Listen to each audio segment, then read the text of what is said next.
Hello, everyone, and welcome to the makeup lecture for April 8th, 2013 in CMST 102 Public Speaking. This is speaking on special occasions. Special occasion is going to be the next speech that we do. And what's different about this one is that unlike informative and persuasive and introduction speeches, special occasion speeches have a lot more variety in them in terms of what technically constitutes special occasion speeches and what you're going to be able to do with them.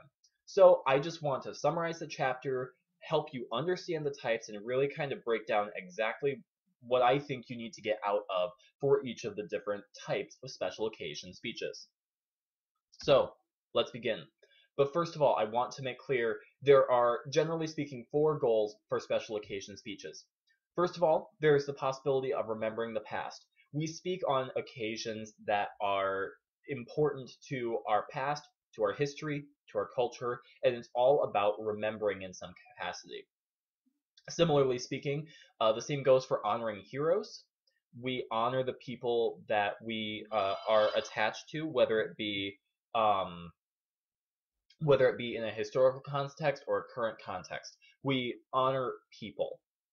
We celebrate shared beliefs and values, and we don't just celebrate those beliefs and values, but special occasion speeches are often ways of reinforcing those shared values and recreating our culture. So that is always something that special occasion speeches can do on some level. And then finally, they offer inspiration and encouragement. They're called special occasion speeches for a reason. These are key moments in our lives and in our histories that are important to discuss because they are extraordinary. They provide inspiration and encouragement, usually in some case, or can help lift us up from what might be a more somber occasion or event. These goals are not necessarily mutually exclusive. They often overlap with each other, and often you may have all 4 of them within the same speech. Some may be more emphasized than others, but keep that in mind. These goals are often all inclusive in your speeches. So, moving on to the types of speeches.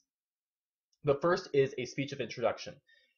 Basically, what I want you to understand about speeches of introduction is that you have 3 goals. You have to genuinely welcome the speaker. Your job is to say, "Hi, welcome to this particular event. This is the person that's going to be speaking to us." Your job is also to reinforce the speaker's ethos. The speaker is going to build their own ethos and their own credibility in their speech, but really, you have to provide the building blocks for them to work on that. There's a reason you are introducing that speaker and why you brought that speaker in the first place. Tell your audience what that is. And then finally, provide background information for the speech. Often when you're giving a speech of introduction for someone, for the speaker themselves are going to have a limited amount of time to speak. So any kind of preparation or groundwork that you can do to help the speaker out so they can get into the details of their topic more, anything you can do in that regard is very, very helpful. So, speech of introduction, pretty straightforward. Welcoming or farewell addresses. This is where you personally are welcoming people to a particular event or occasion, often to maybe conferences where there are breakout sessions and not everybody's going to be together at once. It's good to have a large gathering session where you can say all at once, "Welcome," or all together, "Farewell." You can offer the welcome or you can offer a farewell. Often that is an expression of gratitude for all those who have helped to make that particular event a success. Things about welcome and farewell addresses. They are often brief, but they are still very, very carefully prepared. These are important because they set the stage or wrap everything up. We talk about how important introduction and conclusions are.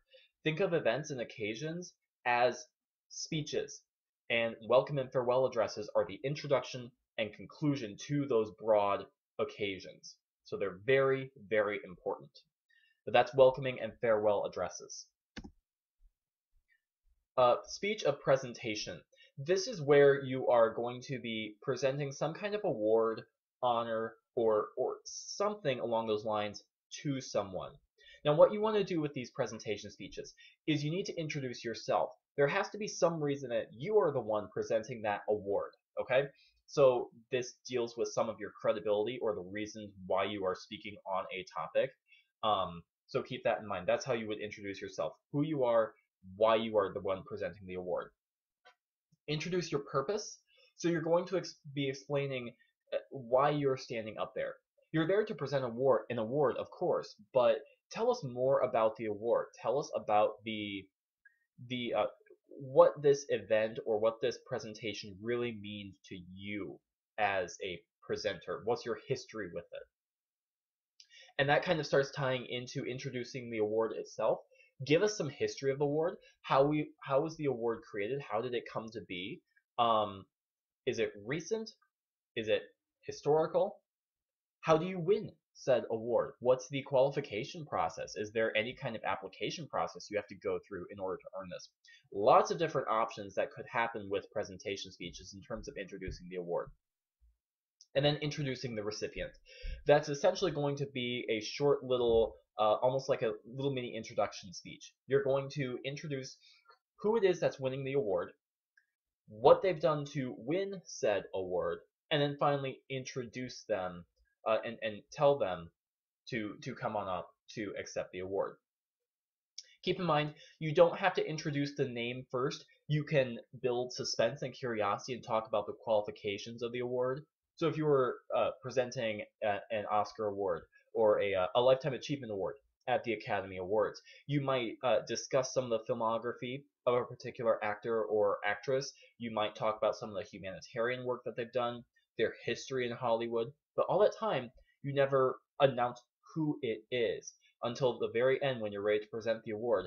And this year's Lifetime Achievement Award at the Academy Awards goes to Meryl Streep or Ben Affleck, whoever it is. Build suspense towards that.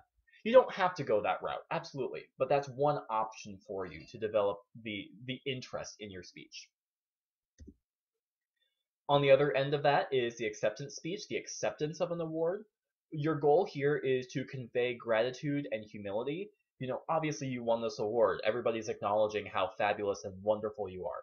But you don't want to acknowledge that yourself too much. You want to be able to say, yes, I won this award, but I am humbled that I was chosen to accept this award and that my work has been recognized. Acknowledge the support of others. No one wins an award on their own. There's always some kind of support system, and it's just common courtesy to acknowledge those who have helped you along the way. And then you should also acknowledge the meaning of the award. So for example, let's continue the example of the Lifetime Achievement Award. There's something about that legacy of Hollywood and the great actors who have come before Meryl Streep and before Ben Affleck and before whoever your favorite actor or actress might be. There's some kind of meaning behind the award, some kind of history that's important to acknowledge in that you're acknowledging it because now you're a part of it. So that's how that works, okay? I recognize that can be a little tricky. Ask me if you have questions about acceptance speeches. I kind of put these two together because I think it's easy to confuse them. Commemoration versus commencement. Commemoration speeches, those are held for very specific occasions. They're held for a wide variety of occasions, but it's most often held for something historical. So it commemorates any wide variety of particular moments or occasions in history. A commencement speech, however, is held for one specific occasion only. Graduations. That's the only time commencement speeches are given. But it can fulfill a wide variety of purposes. It could serve as a warning to students going out into the great wide world beyond school. It could serve as an inspiration and encouragement to the students. It could serve as like the last opportunity for advice, career advice. It could be to entertain. It all depends upon the individual commencement speaker and what they have been asked to speak on. Often schools will make a particular request of commencement speakers. Keep in mind, these are immediate, not historical. Commencement speeches are delivered usually in the moment for the honoring. Commemoration is more for something that's happened in the past, something that you're just remembering and honoring that has already occurred. Tributes and eulogies, again, I put these together because I think it's easy to get them confused. We pay tributes and pay honor to talents, accomplishments, and contributions of our heroes. This can be paid on many different occasions. The heroes could be alive, they could be deceased, the heroes could be anybody.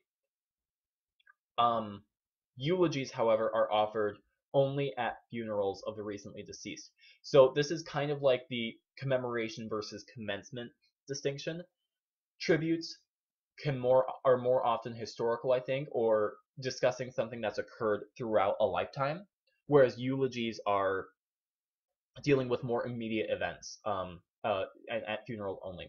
Tributes are historical, eulogies are immediate. So that's the distinction there. Eulogies are still honoring and paying tribute to the recently deceased, but there's an entirely different tone that goes with them because you have to deal with raw emotions at a recent death in family and friends. Inaugural addresses. This is where you as a new leader step up and kind of take an opportunity to establish your credibility as a leader. This is also your opportunity to put forward your agenda and try to unify your audience towards a particular goal that you as a leader are trying to achieve. Related to that, you're setting a vision for the future and you're laying groundwork for that vision. So essentially, if you think of the inaugural address as the prep work that's needed to become a leader, then you should just be fine. These are 4 clear goals that inaugural addresses should take care of, though. But really, it's all about laying that groundwork to be the best leader possible. If you need an example, just look at Obama's recent inaugural address for his second term. Okay, he really did a great job of establishing himself as a leader. Keynote addresses. These can be on a wide variety of topics. Basically, what it's doing is you express the purpose and significance of the gathering. And this is not necessarily saying this is the importance of the gathering. The keynote address is often on a particular topic or on a specific topic that really kind of captures the spirit and the focus of the event as a whole. So for the National Communication Association, the theme this upcoming year is connections. The keynote address may be someone who has made their entire career about making connections within the communication discipline. They would be a great keynote address because it encompasses the theme and the focus of that particular NCA conference. Keep in mind this may also serve as a welcoming or farewell address, but it by no means has to. After dinner speeches. These are essentially serious content where humor is used to make its point.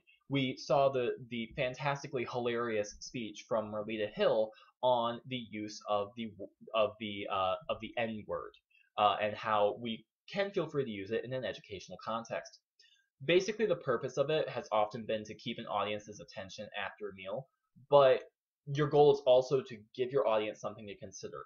It's that equal blend of entertainment and thought-provoking speech. A sermon.